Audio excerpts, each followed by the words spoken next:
రక్షకుడైన యేసుక్రీస్తు వారి శ్రేష్టమైన నామంలోని మీకు అందరికీ శుభములు తెలియజేస్తా ఉంటున్నాను. ఈరోజు మనము థియాలజీ క్లాసెస్లోని భాగంగా ఒక ముఖ్యమైన పాఠాన్ని నేర్చుకుందాం. మనము బిబ్లియాలజీలు అంటే బైబిల్ గురించి నేర్చుకుంటూ ఉన్నాం. దానిలోని ఈరోజు ప్రాముఖ్యంగా ఒక సత్యాన్ని నేర్చుకుందాం. ఆ సత్యం ఏంటంటే దాని బిడ్డలారా, లేఖనాల సమృద్ధిని గురించి. దీన్ని మనం ఇంగ్లీష్లోని the sufficiency of the scriptures అంటాం. The sufficiency of the scriptures. So మొదటిగా దీని యొక్క నిర్వచనాన్ని చూద్దాం. అంటే అసలు ఈ లేఖనాల సమృద్ధి అంటే ఏంటి అనేది చూద్దాం. దాని తర్వాత మనము లేఖనాలు ఏం బోధిస్తున్నాయి అనే విషయాన్ని గమనిద్దాం. ప్రియమైన దేవుని బిడ్డలారా, నిర్వచనాన్ని మనం చూసినట్లయితే లేఖనాల సమృద్ధి అనగా రక్షణ, విశ్వాసము, విధేయతల కొరకు అనగా మనము పాప విమోచన పొందుటకును, జీవిత యాత్రలో దేవుని యందు అన్ని విషయాల్లో విశ్వసించుటకును, ఆయన వాక్యంలో చెప్పబడిన దానికంతటికీ విధేయత చూపుటకును దేవుని వాక్యమైన బైబిల్ చాలినది అని అర్థం. మరొకసారి నేను చదువుతాను. లేఖన సమృద్ధి అనగా రక్షణ, విశ్వాసము, విధేయతల కొరకు అనగా మనము పాప క్షమాపణ పొందుటకు, జీవిత యాత్రలో దేవుని యందు అన్ని విషయాల్లో విశ్వసించుటకును, ఆయన వాక్యంలో చెప్పబడిన దానికంతటికి విధేయత చూపుటకును దేవుని వాక్యమైన బైబిల్ చాలినది అని అర్థం. ఇంకా సింపుల్గా నేను తెలియజేయడానికి ప్రయత్నం చేస్తాను.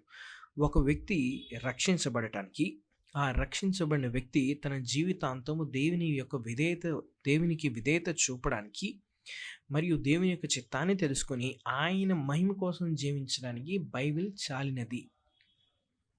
మరలా ఒకసారి నేను తెలియజేస్తాను. ఏంటంటే ఒక వ్యక్తి రక్షించబడటానికి, అంటే ఒక వ్యక్తి దేవుని తెలుసుకొనడానికి, దాని తర్వాత తెలుసుకున్న వ్యక్తి దేవుని సంతోషపరచడానికి, దేవుని కోసం జీవించడానికి, దేవునికి విధేయత చూపడానికి కావలసిన విషయాలన్నీ కూడా ఈ బైబిల్లోని ఏ పుస్తకమైతే 66 పుస్తకాలను కలిగి ఉన్నదో అది మనకు చాలినది.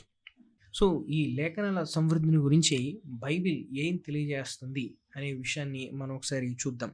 తిమోతికి రాసిన 2వ పత్రిక 3వ అధ్యాయం 14 నుంచి 17 వచనాలు చూద్దాం. క్రీస్తు యేసును అందించవలసిన విశ్వాసము ద్వారా రక్షణార్థమైన జ్ఞానము నీకు కలిగించుటకు శక్తిగల పరిశుద్ధ లేఖనములను దైవజను సన్నద్ధుడై ప్రతి సత్కార్యమునకు పూర్ణముగా సిద్ధపడి ఉండినట్లు దైవావేశం వల్ల కలిగిన ప్రతి లేఖనము ఉపదేశించుటకును, ఖండించుటకును, తప్పుదిద్దుటకును, నీతి యందు శిక్ష చేయుటకును ప్రయోజనకరమైనది అన్నాడు. పౌలు ఇక్కడ 2 విషయాలను మనకు తెలియజేస్తా ఉన్నాడు.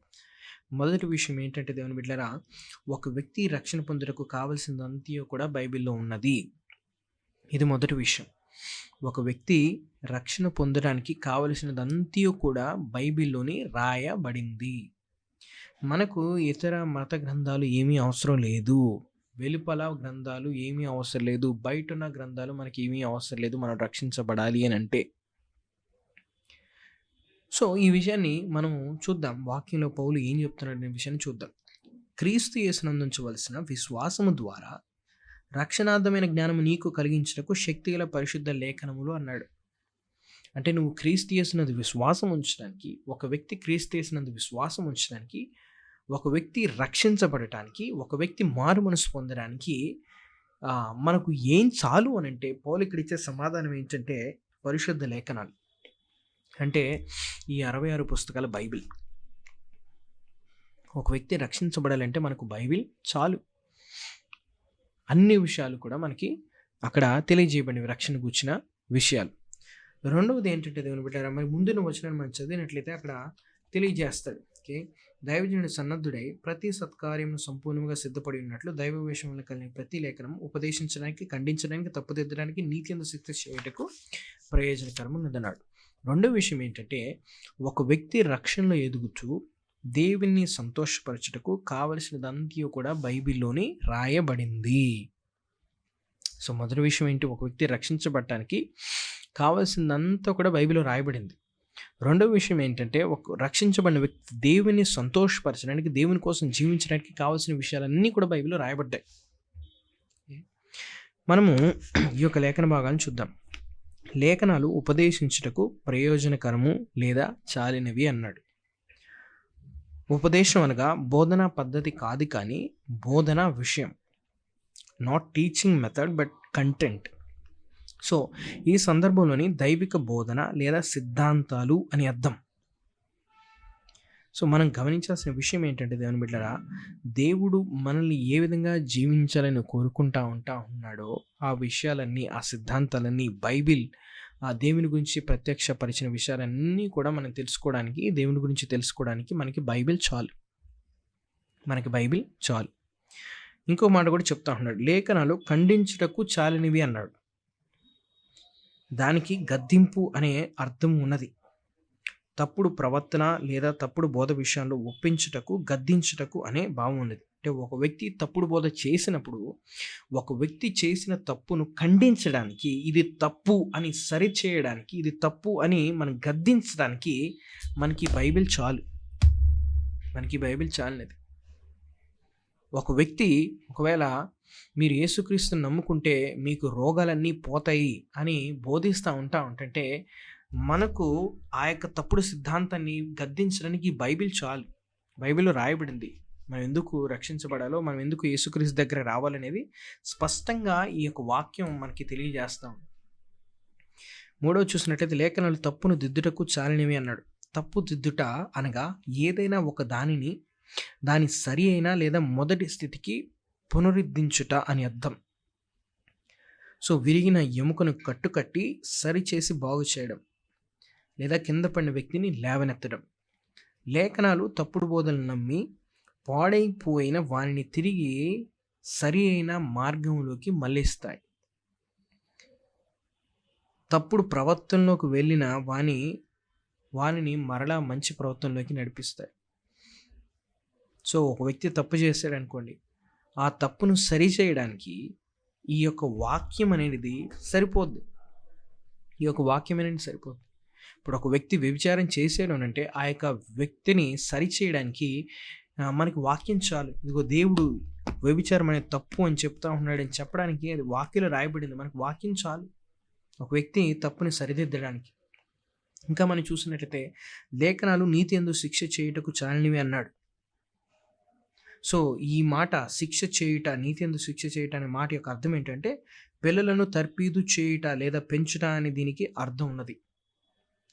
ఒక వ్యక్తికి సూచనలు చేసి ఆయన జీవితాన్ని నిర్మిస్తుంది దేవుని వాక్యం. దేవుడు తన సేవకులను ఉపయోగించుకొని వారి ద్వారా లేఖనాలను ప్రకటింపజేసి సంఘాన్ని నీతి యందు శిక్షణ ఇస్తాడు. ఒక విశ్వాస దేవుని వాక్యాన్ని ప్రతిరోజు చదువుతూ ఉన్నప్పుడు దేవుడు ఆయనకు మార్గాన్ని, మరి ఇన్స్ట్రక్షన్స్ని ఆయన తెలియజేస్తాడు.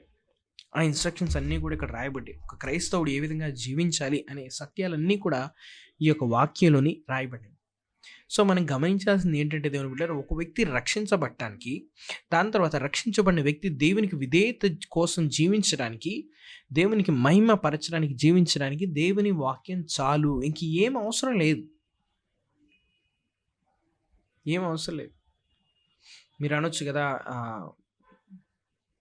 బైబిల్ యొక్క స్కాలర్ చేత రాయబడిన పుస్తకాలు చదవచ్చు అంటే చదవచ్చు. నేను దాని గురించి మాట్లాడలేదు. దేని గురించి మాట్లాడుతూ ఉన్నానంటే మనము రక్షించబడటానికి, దేవుని కోసం జీవించడానికి, దైవ భక్తి కలిగి జీవించడానికి కావాల్సినంతా కూడా ఇందులో ఉంది. సో మనకి హిందూ మత గ్రంథాలు లేకపోతే వేరే మత గ్రంథాలు మనకి ఏం అవసరం లేదు. కావాల్సినంతా కూడా దేవుడు తన వాక్యంలోని మనకి తెలియజేశాడు. ఇంకా మనము కీర్తనకారుడి యొక్క మాటలు కూడా మనం చూసినట్టయితే ఇంకా మనకు చాలా స్పష్టంగా అర్థమవుతుంది. కీర్తనలో 19వ కీర్తన 7-9 వచనాలు. అక్కడ దావీదు తెలియజేస్తాడు కదా, యెహోవా నియమించిన ధర్మశాస్త్రము యథార్థమైనది అంటాడు. యథార్థమైన అనే మాటకు పూర్ణమైనది లేదా చాలినది అనే అర్థాలు ఉన్నాయి. అంటే దేవుని యొక్క మాట, దేవుని యొక్క ఆజ్ఞలు మనకు చాలినవి అని దావీదు తెలియజేస్తా ఉన్నాడు అక్కడ. తర్వాత యెహోవా శాసనములు నమ్మదగినవి అంటాడు. నమ్మదగినవి అనే మాటకు అర్థం ఏంటంటే దేవుని యొక్క మాట చంచలమైనది కాదు. దేవుని యొక్క మాట ఈరోజు ఒకటి చెప్పి రేపు ఒకటి జరగదు. దేవుని యొక్క మాటలోని మార్పు అనేది లేదు. దేవుని యొక్క మాట స్థిరమైనది, పొరపాట్లు లేనిది, అది నమ్మదగినది. యెహోవా ఉపదేశములు నిర్దోషమైనవి, అంటే దాంట్లో ఏ దోషాలు కూడా లేవు. బైబిల్ మన ఎదుట సరి అయిన మార్గాన్ని పెడుతుంది. మనకు బైబిల్ ఎప్పుడు కూడా తప్పుడు మార్గంలో నడిపించదు. యెహోవా ఏర్పరిచిన ధర్మము నిర్మలమైనది అంటాడు. అంటే ఏంటి? ధర్మం అంటే దైవిక ఆజ్ఞ. నిర్మలమైందంటే ఏంటంటే దేవుని యొక్క మాట అనేది స్పష్టమైనది. క్లియర్. చాలా స్పష్టమైనది దేవుని యొక్క మాట. దేవుని యొక్క న్యాయ విధులు సత్యమైనవి. అంటే సరి అయిన, తప్పు లేని, పొరపాట్లు లేనిది దేవుని యొక్క మాట. కాబట్టి మనం గమనించాల్సింది ఏంటంటే దేవుని బిడ్డలారా, ఈరోజు మనము దేవుని యందు విశ్వాసం ఉంచి రక్షించబడటానికి, రక్షించబడిన మనం విధేయత చూపడానికి దేవుని వాక్యం మనకి చాలు. కలలు, దర్శనాలు అవి ఇవి, స్వస్థతలు, అద్భుతాలు ఇవేం అవసరం లేదు. దేవుడు మరి మనకి ఈ యొక్క వాక్యం ఎప్పుడైతే లిఖితపూర్వకంగా లేదో అప్పుడు అనేక మార్గాలను దేవుడు వాడుకొని మనుషుల్ని సరిచేశాడు. మనుషుల్ని ఆయన సరైన మార్గంలో నడిపించాడు. మనుషులకు తన ప్రత్యక్షతను తెలియజేశాడు. ఎప్పుడైతే మనకు దేవుని వాక్యం అనేది అందించబడిందో లిఖితపూర్వకంగా ఇక మనకి ఏది అవసరం లేదు ఆయన నమ్మడానికి. ఈ యొక్క మాట చాలు. ఎందుకంటే ఇది దేవుని మాట. సో దీని నుంచి మనం గమనించాల్సిన, నేర్చుకోవాల్సిన విషయాలు ఏంటంటే దేవుని బిడ్డలారా, లేఖనాలను చాలినవి గనుక లేఖనాలతో ఏమీ కలపకూడదు, ఏది తీసివేయకూడదు. లేఖనాలు సమానంగా దేన్ని చూడరాదు.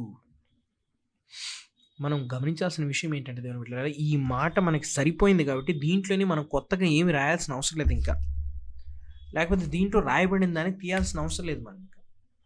ఇంకొకటి, ఈ యొక్క పుస్తకంతో ఏ పుస్తకం కూడా సరి అయినది కాదు. This is the final authority. అంతిమ అధికారం ఏంటంటే దేవుని యొక్క వాక్యం. అది ఎవరికి లేదు, ఎందుకంటే ఇది దేవుని మాట కాబట్టి.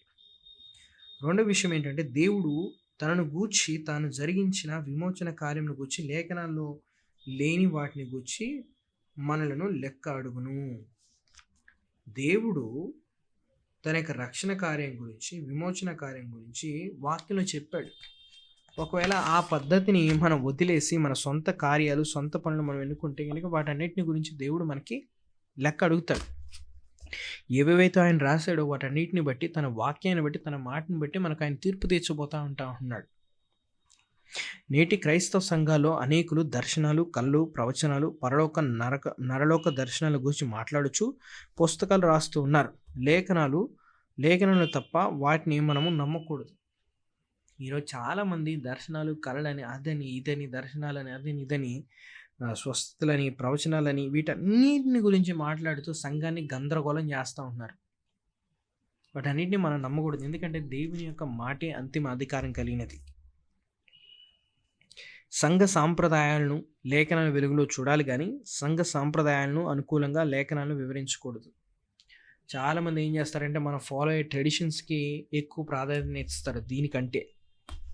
కాబట్టి మనం ఏమైతే అనుసరిస్తూ ఉంటున్నామో ఆ అనుసరించే యొక్క సాంప్రదాయాలు నిజంగా దేవుని వాక్యానికి అనుకూలంగా ఉన్నాయా లేకపోతే వ్యతిరేకంగా ఉన్నాయా, దేవుడు దాన్ని అంగీకరిస్తాడా లేదా అనేది మనం వాక్యం యొక్క లెన్స్లను మనం చూడాలి. ఒకవేళ వాక్యానికి విరుద్ధంగా ఉంటుంటే, వాక్యానికి వ్యతిరేకంగా ఉంటుంటే వాటిని మనం అంగీకరించకూడదు, వాటిని మనం ఫాలో అవ్వకూడదు. లేఖనాలు చాలినవి కనుక జీవితం యొక్క అన్ని ఆధ్యాత్మిక రంగాల్లో బైబిల్ వర్తించును. మనకి బైబిల్ సరిపోయినది కాబట్టి మన యొక్క జీవితంలో ప్రతి ఒక్క కోణంలోని కావాల్సిన ప్రిన్సిపల్స్ అన్నీ కూడా మనకి బైబిల్ తెలియజేస్తాను. మనకి ఏ కారు కొనుక్కోవాలో, లేకపోతే ఎక్కడ ఇల్లు కొనుక్కోవాలో, ఏ డ్రెస్ కొనుక్కోవాలో అనేది బైబిల్ ఎక్కడ రాసిలేదు డైరెక్ట్గా. కానీ దేవుడు ఇచ్చిన ఒక ప్రిన్సిపల్స్ని బట్టి, మనకిచ్చిన జ్ఞానాన్ని బట్టి, దేవుని యొక్క వాక్యాన్ని మనం చూస్తూ మనం దేని కొనుక్కోవాలి, దేని దగ్గర డబ్బులు హెచ్చించాలి, ఏది మనకు అవసరము, ఏది మనకి ప్రాముఖ్యమైనది, ఏది మనకు ఉపయోగకరమైనది అనేది మనం గమనించి దేవుని యొక్క వాక్యంలో ఉన్న ప్రిన్సిపల్స్ని తీసుకొని మనం మన జీవితంలో అన్వయించుకోవచ్చు. బైబిల్ చదివేటప్పుడు దాన్ని సరి అయిన వివరణ ప్రసంగించినప్పుడు మనం దేవుని స్వరం వింటున్నామని మరవకూడదు. ఇంకొక విషయం మనం ఏం గమనించాలంటే దాన్ని ఎప్పుడైతే దేవుని వాక్యాన్ని మనం వింటూ ఉంటామో ఒకళ్ళు ప్రసంగించేటప్పుడు దాని అర్థం ఏంటంటే దేవుడు మనతో మాట్లాడుతూ ఉన్నాడు.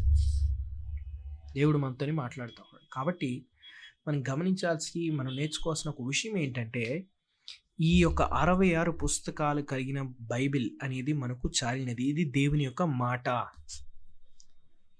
మనకి ఏం అవసరం లేదు అడిషనల్గా దర్శనాలని, కళలని, ప్రవచనాలని, అదని ఇదని, అద్భుతాలని, స్వస్థతలని, ఇవన్నీ కూడా ఏం అవసరం లేదు. ఒక వ్యక్తి రక్షించబడటానికి బైబిల్ చాలు. ఆ రక్షించబడిన వ్యక్తి దేవునికి నమ్మకంగా జీవించడానికి, దేవునికి విధేయత చూపడానికి ఈ యొక్క 66 పుస్తకాల కల బైబిల్ చాలు. ఇంకేం అవసరం లేదు. కాబట్టి మీ జీవితాల్లోని ఈ యొక్క బైబిల్‌కి అధిక ప్రాధాన్యతనిచ్చి, దీన్ని చదివి ప్రకటన గ్రంథంలో తెలియజేసిన రీతిగా దీనిలో ఉన్న విషయాలను మన జీవితంలో అనుసరిస్తే మనం ధన్యులమని దేవుని వాక్యం తెలియజేస్తాం. కాబట్టి ఆ రీతిగా మనందరం జీవిద్దాం.